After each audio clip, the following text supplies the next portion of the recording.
Welcome back to our show. Ang dami pang mga interesting things na matututunan natin. Kay Jimmy, Jimmy, sabi mo, yung 10 years na yon, anong sumunod doon? Well, ang sumunod doon kasi because of the threat to our lives. And by that time, sister, 3 years na kami sa Mindanao, we decided to have a son. Family naman ngayon. Naging iba yung outlook rin namin when my son was born. And of course, we brought him to Mindanao with us. Everywhere we went, karga-karga namin. But, you know, we went to Europe and left the Philippines kasi may pumuntang general sa bahay ko. One breakfast more, sabi, if you do not leave Mindanao, you'll be the next Bobby de la Paz. You'll be assassinated by next week. Wow. Talagang tumawag kagad ako sa Netherlands. At least meron kang warning, ano? Tumawag ako sa Netherlands. I was decided to take my master's. Because you had mga scholarship offers. Yes, so I had an escape route, quote unquote. Pero it broke my heart, sister, kasi what will happen to my co-workers, to the farmers. As a whole family, nakapunta yes, lahat kaming tatlo. Within a week, sister, within a week. Saan ka sa Netherlands? Now, dapat mag-aaral ako talaga sa Amsterdam because it was an alternate year. I had to study in Antwerp in Belgium. But everything was arranged. Wow. Kahit 1 week late na ako. This is the Prince Leopold Institute of Tropical Medicine. But is it in English? Yes, it's in English. It's an international course. Only 20 students from third world countries and Dutch or Belgian citizen doctors can only get there if you have served 5 years. So what is the focus of your study? The focus is really masters in public health. Public health. Okay. Which for me, tama-tama, sister, ang dami kong natutunan in my 10 years. And then iba yung perspective na bibigay sa'yo. That it was really time to learn. Pero isang natutunan ko, sister, why I am what I am now. Yes. Is, you know, dala-dala ko isang backpack of my clothes and my other backpack of medicines. Now, in a week or 2, ubus na. Wow, ay ang lalayo ng lugar ko, di ba? Isla, bundok, ganyan doon sa Samar. Paano yun? Sa kakukuha ng medicine ulit? Siyempre, wala. And I really had to, nung nakita ko... Herbal ka na. Hindi mo sabi nga sa akin ng mga tao, well, nabuhay kami rito, libo-libong taon. Paano kayo? Wala kami medicine. Herbolaryo, hilo. So, wow, talagang I had to humble myself and really learn from the herbolarios, the hilo. So, doon ka na-introduce dito sa gumamit na ako from there on dahil wala akong mga gamot. Sinubukan ko talaga yung halamang gamot. Talaga? At siyempre, hilot. Kaya nag-aral ako. So, talagang isang mayabang na UP student. Pero kaya natuto sa albularyo. Walang alam mo. Pero ngayon marami na akong alam. Kasi nga, ang nagkataon naman, sister, ang UP College of Medicine started also a research on medicinal plants. So, already. I was kept on writing and sending, ano man yun, sister, ba? Yung hindi instant. Pag sumulat ka, 1 month after sa kababalik. Wala kasing mga email pa nun. So, wow, paano kami nabuhay doon. Saka itong mga scholarship nito, sister, just to tell, wow, people discovered me where I am in the toughest mountain of Samar. Paano yun, no? Wala namang walang TV, walang radio. Paano nila nalaman tungkol sa iyo? Yun ang amazing, sister. So itong sa Antwerp, that is a scholarship too. Walang akong binayad pati for my family support. Pati yung supported kami by the galing naman. So how long were you there? We were there for 15 months. So 15 pero yun nga nangyari, nagtawag na ng eleksyon, no? The Dutch were very kind to me. They even gave me a job. Ito yung election para sa yung snap election ni Cory and Marcos. Kasi napatalsik na si tapos sabi nga gano'n, now we're giving you a permanent job so you'll be safe, di ba? Gano'n. So nagpunta mga ako ng Peru at nag-Bolivia. Nagpunta ka pa rin while I was in Europe, di ba? Anyway, ang kagandahan ng, sister, na sabi ko nga na yung pinaka-integration nga of so anyway, this is what happened. Nung we felt an urge, parang God was telling us to return to the Philippines. Nagalit siyempre yung mga Dutch sponsor namin. What? We remove you from the frying pan? You want to jump right into the fire? Patapos mo naman yung course. Of course. And after even serving, but they still wanted you to continue serving. Kasi they were very satisfied with my work in Bolivia, no? And Peru. Sila ang nagpadala sa iyo sa sila, Bolivia? Parang to evaluate a tuberculosis program. Okay. Anyway, To cut the story short, sister, Bumalik kayo. Mga 19 ano yan? Sabi ko nga ganun, this was 1985, di ba? Just before the EDSA. Yes, so you were here for the EDSA pa? Yes, in time. Buti naman, nakaabot ka, no? Ang maganda story ng sister na sabi niyang that give us 10 reasons why you want to return to the Philippines. Sus Mariosep naman. Well, sabi ko gano'n, I have only one. We just want to serve our country again. Serve God and country, syempre. So, okay naman sa kanila yun. And indeed, syempre, may baong ka pang funding, sister. Oo, di ba? And we started work in Cebu, this time urban, kasi it was the only place where I was not wanted. Kasi medyo safe yung Cebu, no? Pero guess what, no, sister? In just a few months, Father Rudy Romano was kidnapped. And killed. And of course, we don't even know where he is. No? Yeah, we never knew. And he was part of my board. Imagine. And another Protestant bishop. Wow, talagang. Ano yung board? Because ano yung we established nga a Visayas primary healthcare primary services. Pero just to tell you na very kababalik ko lang Pilipinas, challenging na. And then I had to parang temporarily rest for a while in Manila. And then eto na nga EDSA Revolution. 86 yun, ano? February. Yun na nga, nangyari to all in the latter part of 85 going to Cebu. And then remember 86 na yun, di ba? So nandito ka sa Maynila noon. Buti naman nandito ka. Ang magandang part nun, sister, na the other thing na opportunity na sabi ko, heaven sent talagang when God provides. Yeah, talaga. Kasi I was again on the run and here was UNICEF naman. UNICEF said, would you like to work with us? We need somebody of this ganito, of this ganyan, of this ganyan. So naging ano ka naman sa UNICEF? So nangyari noon, by entering UNICEF, then I was given a laissez-faire. Ang sabihin yung, hindi ka pwedeng i-aresto. Parang meron ka immunity. Kasi international diplomatic immunity. So parang, wow, sabi ko, wow, what is this? What is God telling me? Diba? Talaga. So what did you have to do for UNICEF? Ang UNICEF naman, I started children under especially difficult circumstances. Like, what do you mean? I started, like street children, child labor, and children affected by the armed conflict. Conflict. Ako yung nagsimula ron. Globally rin yun. Saka hindi ba yung children soldiers? Diba? Yes, kasama na yun. So noon wala pa nagre-recognize, but we were ahead of the times, diba? When you look at it. So well, that was, and then we started an integrated area development, which means na basically what I was doing before, but this time on a larger scale. Again, working in Negros, in Ifugao, in Mindanao. Ito talagang national na yan kasi UNICEF. Having the capacity of the United Nations to assist the very places where I was working before. Di ba? Noon on your own? Deja vu, but this time in a, well, I call it 10 years cycle of poverty nung nasa rural, and then now there is from a cycle of prosperity na mga yon, but still serving the poor, but in a different way. Kailan ka naging ano? Naging secretary ko on my 7th, 8th year as UNICEF, and then kay Cory pa to? No, this was Ramos na. Well, hindi pa Cory na nga yun. Cory pa yun. Right before Cory, sister, diba? Parang kasi ito na naman ako, right on the verge of being arrested. Tapos? And right before EDSA, I got an appointment. Siguro a month before, by November pala, no? So parang during that time, and maganda rin yung aming, siguro ano na lang to, well, in a sense of confidence, although retired na rin siya. Sino? Sa UNICEF, our UNICEF representative, di ba? Si Prati Makale, allowed us to join the demonstration. Talaga? Usually hindi diba? Pero wag nyo lang daw sasabihin UNICEF kami. You're there as a Filipino. Sabi nga. Totoo naman yun. So you really experienced EDSA like we did, no? Nung nandun na kami sa harap ng mga tangke, kami mag-asawa. Kami rin, nasa harap ng tangke. Sabi namin, wow, kung mamatay tayo dito, paano yung anak natin? So yung ginawa namin, nag-alternate kami, nag-12-hour duty kami sa EDSA. We set up a blood bank, di ba? Gusto mag-donate in time for, yung talagang handang-handa ka for mabobombay ka. Kalulusubin na yung krami.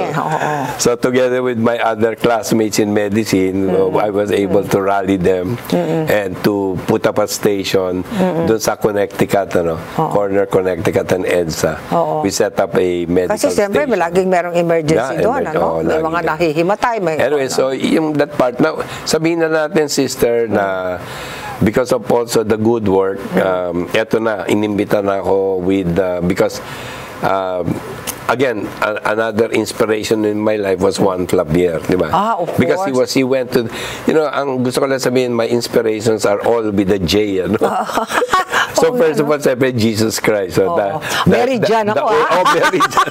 The ultimate healer. Jimmy ka naman, Yeah, the Jimmy. ultimate healer. I just so inspiring and gospels, di ba, na I really live literally, and every word of it, particularly when I was in the rural areas, a great inspiration. I think that's why I'm strong. Wala kami, my wife and I and myself, when I was still a single person, talagang fearless, sister. You feel fearless. Kahit nasaan kayo pumunta. Walang Kasi takot. if God is with you, who will be against you? Yung parang gano'n, di ba? Also inspired. And then, to see Juan Clavier, another J. Kasi di ba parang rural ang kanyang... Rural na rural. Di ba siya yung nag-ano nung doctor in the barrio? Yes, talaga. Kami dalawa. How was that ba yun? Ano ba yun? Paano yun? Kasi hindi ba pwedeng gawin ngayon yun? Pwede. Ano ba yun? So sabihin na lang natin ganito, sister, na the role lang of Juan Clavier, just to say na, I was in first year medicine. They decided na ako to stay in the Philippines, diba? But still wanted to become. He spoke to our class. Walang ginawa kami, naalala ko, my biggest memory was that he just spoke for 1 hour, kami lahat tawa ng tawa. Bakit? It's very funny person, sabi ko, ang aking ending nun, wow, itong doktor nito, nasa rural, masaya. Ako rin, nasa rural ako, pero masaya ako. Din ako. In that sense. And from the time of my graduation, every year, Clavier, as an international research, international movement or for rural reconstruction, di ba? Talagang nire-recruit niya ako pero sabi ko, sorry, Sir Johnny, committed na ako sa Samar, tapos committed na ako. Teka, yung kanyang program, how did it work? What are the Pero sila ho kasi nasa Cavite. Nung unang-una si Clavier was a rural doctor in Nueva Ecija. Ano ibig sabihin ng Dr. to the Barrios? Talagang nagpapadala nung naging secretary, ako yung kanyang primary undersecretary, chief of staff, talagang we conceptualized several programs. So And one of them was, ako na nag-instigate, sabi ko, on my first week of work, pinadalang ko lahat ng provincial health, anong mga municipalities nyo walang doktor? We came out with 271 municipalities. Parang 15% of all municipalities walang doktor. Walang doktor. Ngayon? So sabi ko, Johnny ang tawag ko sa kanya. So Johnny, alam nga naman tayo, sayang naman yung pagiging DOH natin. Why don't we bring back what we did? We were doctors to the barrio. So why don't we have doctors to the barrio? Let us give them double the salary. Diba? Tapos sabi niya, saan tayo kukuha? Devolution na, would you believe, private sector came, other government agencies. So, ibig sabihin, you assigned doctors to this? Yes. At that time, we had 271. Umapaw pa kami ng more than 300 So, ito volunteers. talaga, it's not a part of their education. Hindi. It is talagang inassign nyo sila doon, giving them double the salary they would have here. Kaya nag-stay sila doon. And then the farther, eventually we made the program parang even better. Na if you were really far out, may index of difficulty or ease of work, diba?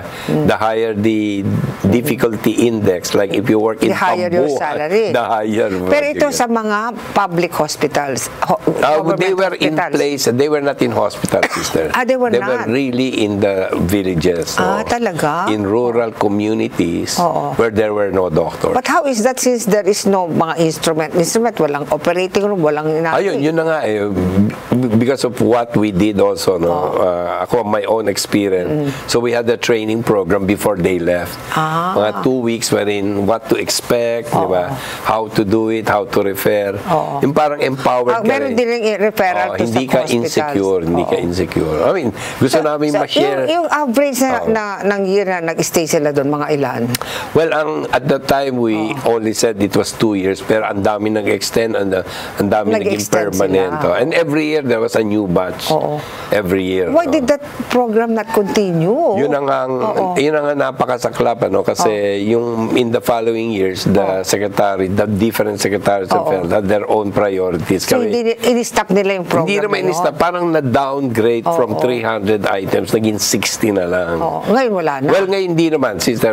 Because nakakausap naman namin na ngayon, dahil nag-increase na rin ang funding ng DOH with the the alcohol and tobacco tax, di ba? So ngayon, went from 60 naging 100, tapos ngayon mga so, sila ngayon konti pa rin. Marami pa sister, I just documented na kahit may doctors to the barrio, meron pa rin tayong 150 municipalities na kailangan. Yung sa amin. Yung isa na yun. Dapat na padalan kami kasi, ibig ko sabihin, the government have the duty to do this. Ginawa na nga namin yung infrastructure. The least thing they can do is to send us the personnel, di ba? Sa totoo lang, sister. Diba? You can request actually. So sabihin natin, I'm now practicing integrative medicine. Yan, you have to explain that. What is an integrative? So, dalawang kaso ng integration, sister. One is that I've learned Filipino medicine. Along the way, I studied traditional Chinese medicine and Ayurveda, because of the meditation. Indian, Chinese, Filipino. And I went around Asia also to learn the traditions. What is the principle of Ayurvedic medicine? It's really holistic, sister. So first, sabihin natin, the first integration is that I studied in Europe and in the US. Alam mo na yung western type. Alam mo yung western side. Tapos ito pinagbe-blend mo. Sa na wala namang contradiction. Talaga? I mean, no contradiction with acupuncture, the use of herbal medicine, hilot, di ba? And then meditation, yoga, ganyan. Wala ko nakikitang contradiction. Wala. Whether in the Christian tradition or even in the Western, sabihin natin. Ayurvedic, more to do with the food or something? Yeah, food, a lot of food therapy talaga, food as medicine. Meron rin silang sariling massage with oil. Meron din silang massage. Pero hindi coconut oil, yung kanilang mga flower oil. Okay. And then, a lot of yung talagang use of medicinal plants talaga, ang kanilang basis. Hindi ba tayo dito ngayon, meron na tayo ngayong marami na, sister. We have documented 1,500 medicinal plants. Isang sister namin, sa book. At least 100 are now, 200 are now scientifically proven. I also wrote a book on this, the best 100 Philippine medicinal plants. Wow! I'm soon coming out, sister, with the best 100 medicinal trees of the Philippines. So, meron bang hospital na nandun niya lahat dyan? Sa ngayon, sister, wala pa. Dapat yun ang isa pa. Well, at one point in time when I was in PGH kasi I accepted a part-time professorship. Siyempre, na-introduce natin sa UP sa curriculum at na-introduce natin ng isang clinic. Pero again, since I left UP, kasi compulsory retirement, the other holistic, the other integrative side, aside from combining Asia and US and Europe, is the whole person. You just don't treat physically and mentally and socially. Against yung mga masyadong specialization, left nostril, right nostril. The spirituality, the environment aspect, di ba? The emotional aspect. Yan ang mga wala pa, Even World Health Organization define health as the physical, mental, and social well-being. Pero wala yung spiritual, walang emotional, walang environmental, di ba, sister? And of course, even occupational wellness. And siyempre, gusto rin natin financial wellness to uplift the poor from where they are. So, ganyan po Hindi ba ganda sana kung meron isang ospital na nandoon lahat dyan, yun ang talaga. You should have a model hospital to show. Sana nga, sana. Well, panaginip natin, sister, developmental naman yung pambuhan. What is the name eventually of the hospital? What is the ultimate name now of the Saint Scholastica's Hospital? Saint Scholastica's Hospital. That's the name in the set. Let it be, di ba? That Saint Scholastica's Hospital will have the integrative medicine in all its aspects, di ba? Sige naman, gawin natin. Kasi yun, for the poor, kasi you don't need, you will use health herbal medicine, ganyan. So, mas nakakamura yon, di ba? Let me give you an insight, sister, of what I mean by this integration. Sabi ko kasi na ang kailangan mo resetang walang gastos. At ang mga capital S, capital E, capital L, capital F. Ini-spell out ko lang na self, di ba? Self. Thinking, of course, the second greatest commandment is love your neighbors as yourself. Sige. And therefore, sabi ko, pag may sakit ka, you may have loved others more than yourself. Sabi nga ni Jesus, tama. To love yourself because you cannot give love if you do not love yourself. That is really the essence. Of when you say loving yourself, you must be possessed by love so you can give love to others. Yes, of course. Otherwise, now, how do you love yourself? Sabi ko, sleep, di ba? Sleep for 8 hours in darkness. So, sabi ko, importante in sleep. Even Jesus slept, di ba? Sabi, and the apostles needed to rest. Yes. Diba? And exercise, di ba? Jesus walked a lot. Walang hindi sumasakay ng kabayo. Tama. Lakad ang lakad, if ever bangkaan sila sakyan. Ang L? Ang L, to love and be loved. Okay. Emotional. Yes. And yung F, to forgive and to be forgiven. Ang galing. Sa mo, hindi ba? So, ibig mo sabihin, pagpasok nila sa ospital, dapat meron ng psychological counseling, meron ng spiritual kasi counseling. Ganito yung tanong ko lagi sa forgiveness, di ba? Sabi ko, kung if it is a relationship, have you forgiven your husband, di ba? Have you forgiven your brothers? Usually, sa inheritance, yung nagkakagalit-galit. Yung totoo yan. Ganun kagad. So, ito na, may cancer, tapos I cannot forgive my brother. Kaya ka may cancer. Ayun. Siyempre sinasabi ko naman na, ay, naku, mahihirapan tayo manggamot kung hindi ka magpapatay. Uy, alam mo, did you ever read that Dying to be Me? Naku, basahin mo. Basahin ko, Dying to be Me. No, actually, YouTube. Anita Murjani, she had cancer. She had cancer. Tapos nagkaroon siya ng coma. He came into a near-death experience. Pero doon niya naintindihan why she had cancer, you know? Because I was living in fear. Yun. Yung pala yun. Yun. Talaga, and I also let it, di ba, ganun ako, sister, eh. Sasabihin ko nga, ako yung kakaibang doktor, pakialamera ako ng buhay mo. Pero now people come kasi, interestingly, because I've been practicing for quite some time, di ba? Talagang pagpupunta ron, ba't ho kayo nandito? Kayo daw ang doktor ng imposible. So, meron ka rin clinic?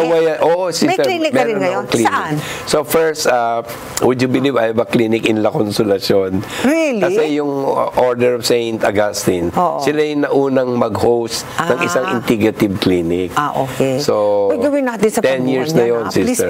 Please. Yes. Okay. Talagang binigyan ako ng clinic ng mga sisters, binigyan ako ng training center, binigyan ako ng wellness center. Sabi mo, pupunta kayo ngayon sa Mindanao? In La Consolacion, Menjola. Pumunta ka na rin doon. Diba? Saka you said your son, you are encouraging him to be of service to St. Scholastica's Hospital. Yes, ako that would be wonderful. In a telehealth, di ba? Parang compromise of a modern world. That while the x-ray is taken, nakikita na niya, di ba? Ganun po. Diba? Ako that would be excellent. Yes. Saka meron na pong technology na to bring telehealth, di ba? Between. And believe it or not, tapos na yung ating... Sige. Yun po, pero just to show you the excitement of the future. I'm excited. And I'm... sige. That's the future. Okay, so thank you so much, Jimmy. Yes, I'm sure that thank you so much, sister, for this natin, wonderful experience. Diba? Basta anything with Sister John. Mary John Manunsan. J kasi ako. Yes, J na J. Actually, nasa listahan ko kayo ng my most admired women. Oh my goodness. Meron ako listahan ng sister. 10. Talaga? Kasama kayo ron. Talaga? 10 Wow, galing. Sige. So thank you, Jimmy. So much. And thank you also to our audience for watching us. And I'm sure you have learned a lot from Jimmy. And please continue praying for me and my family, of course. Of course. And good night and God bless.